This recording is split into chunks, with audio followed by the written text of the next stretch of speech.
Bonjour, bonsoir à tout le monde et bienvenue dans cette vidéo. Aujourd'hui, on va essayer de voir quelques commandes MongoDB pour débuter. J'avais déjà fait une vidéo sur comment faire la différence entre les termes comme DB, collection, document et field. Si vous n'avez pas encore vu cette vidéo, le lien sera dans la description. Et maintenant, on va essayer de voir quelques requêtes MongoDB. Commençons par les requêtes de création. Qu'est-ce qu'une requête de création? C'est une requête qui permet d'insérer un nouveau élément dans notre base de données. Donc pour ça, je vais me connecter à ma base de données par Mongo SH. Dans le terminal, vous tapez Mongo SH et tu seras connecté directement à ton seul MongoDB. Et là maintenant, tu pourras directement, tu seras sur la base de défaut utilisée par défaut, connecter ma base de données par défaut utilisée est test, et je vais essayer de voir si par exemple je vais essayer de voir quelles sont les différentes tables disponibles dans cette base de données, les différentes collections disponibles dans cette base de données. Donc je vais mettre show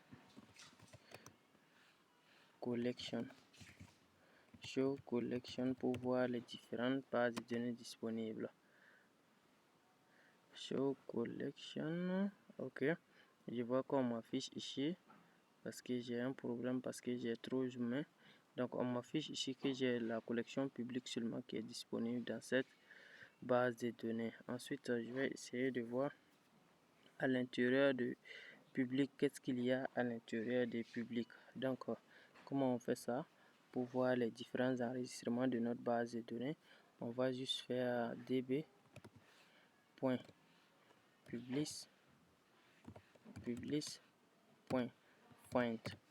.find c'est quoi? C'est l'une des premières requêtes qu'on va voir ici.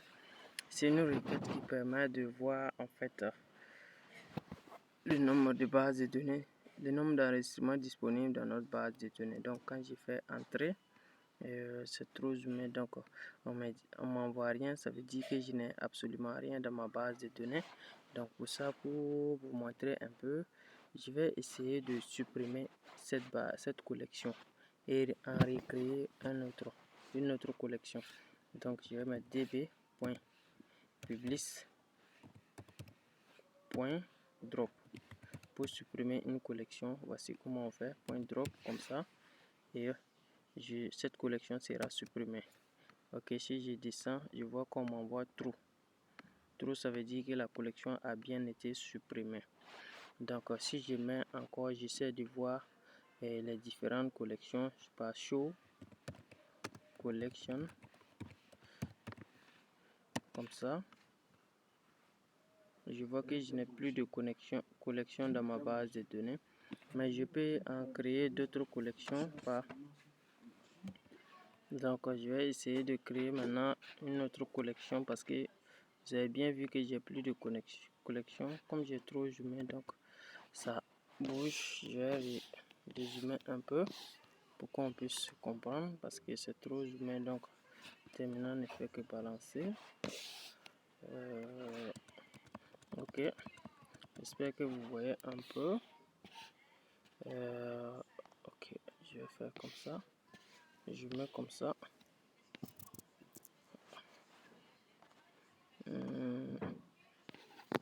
J'espère que vous voyez comme ça. Je veux pas que ça rentre en bas là. Comme ça. Ok, je vais créer maintenant une nouvelle collection parce que je viens de supprimer cette collection qui était là. Donc par db.create collection, créer collection sans s, et à l'intérieur je mets le nom de la collection que je vais mettre YouTube, et je ferme la parenthèse. J'ai dit ok. Donc la collection a bien été créée. Je revois ma liste de collections, show collection, collections. Donc je vois que c'est YouTube qui est là maintenant dans ma liste de collections. Maintenant, à l'intérieur, on va commencer avec nos requêtes de création d'enregistrement dans notre base de données. Et ça, pour ce faire, qu'est-ce qu'on va faire? On va juste, premièrement, d'abord, je vous montre la première méthode pour créer un seul enregistrement. Donc, ça va être db. Le nom de notre collection qui est YouTube ici. YouTube. Point maintenant, insert. Ça, on veut insérer un, donc c'est insert one. Insert one. Le O est en majuscule. Le O est en majuscule comme ça, insert one. Et je vais mettre l'enregistrement que je veux enregistrer dans ma base de données. Par exemple, si je veux un élément avec un nom, nom, deux points, où je vais mettre nom par exemple l'aller, prénom,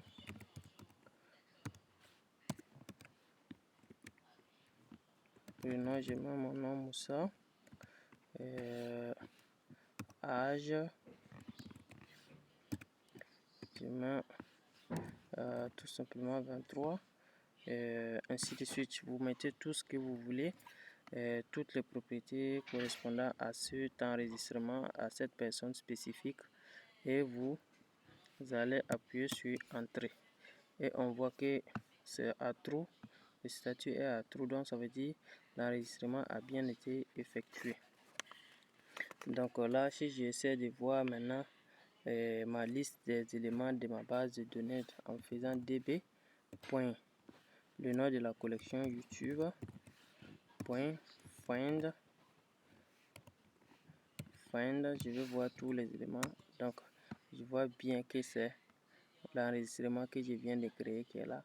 Par défaut, MongoDB ajoute un nouveau ID, un ID qui lui permet de reconnaître les différents éléments. Donc c'est un peu ça. Donc ça c'est la première méthode, mais cette méthode est limitée parce que tu dois enregistrer tous les éléments one by one, un à un. Mais il y a la méthode insert menu qui nous permet d'insérer plusieurs enregistrements à la fois.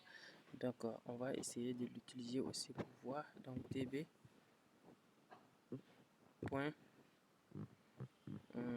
YouTube. Insert menu. Et je mets à l'intérieur, là je vais essayer de mettre deux enregistrements, mais les enregistrements ici sont contenus dans un tableau. N'oubliez pas ça. Donc premier enregistrement maintenant, comme ça, donc c'est comme un tableau d'objets JavaScript. Et par exemple, je peux mettre ici nom, un Kimpolo comme ça, prénom, Michel par exemple,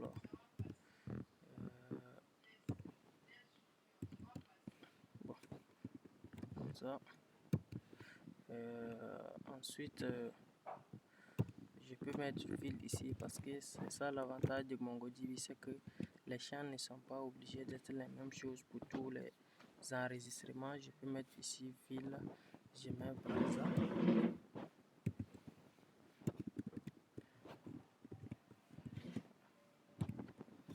Ok. Ensuite, le deuxième enregistrement, je mets ici virgule et je mets le deuxième enregistrement. Par exemple, je vais mettre nom. Non, je peux mettre au bout par exemple comme ça. Ensuite prénom, je mets un prénom, par exemple Catherine. Ensuite je laisse ça comme ça, je vais pas ajouter les autres noms pour ce champ. Donc si je tape sur entrée, je vois bien que le statut est à true également. Donc si je mets show mes différentes collections, si j'essaie de find mes différentes collections et mes différents enregistrements, qu'est-ce qui se passe? db. YouTube. db.find. Donc qu'est-ce qui se passe? Et je vois maintenant que j'ai 3 enregistrements. Chaque enregistrement a bien été enregistré. Ok, maintenant on va passer au deuxième type de requête. Ça c'est les requêtes de type insertion. Donc il y a 2 principales requêtes à retenir. Maintenant on va passer aux requêtes de type lecture pour lire les données. Bon, on a déjà vu le premier qui est db.find qu'on vient de faire juste pour afficher cela, ces différents enregistrements. D'accord, on l'a déjà vu, lui, on peut lui passer dessus. Je pense que vous avez bien compris ça parce qu'on l'a utilisé plusieurs fois pour afficher les données db.find. Sans aucun paramètre, ça veut dire on va afficher tous les éléments. Maintenant, il y a la deuxième manière de l'utiliser qui est db.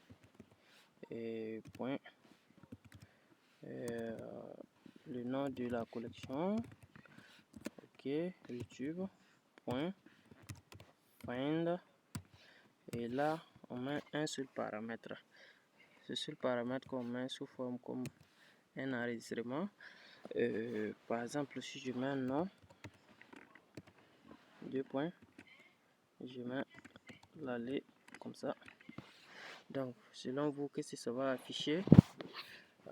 Ici c'est comme si c'est trouvé un élément qui a pour nom l'aller. C'est comme where en fait. Quand on met l'élément ici, c'est comme l'élément qu'on met en SQL après le where. C'est comme si c'était where non égal l'aller. Donc si on exécute, on voit bien que ça affiche uniquement là où le nom c'est l'aller et les deux autres ne sont pas affichés.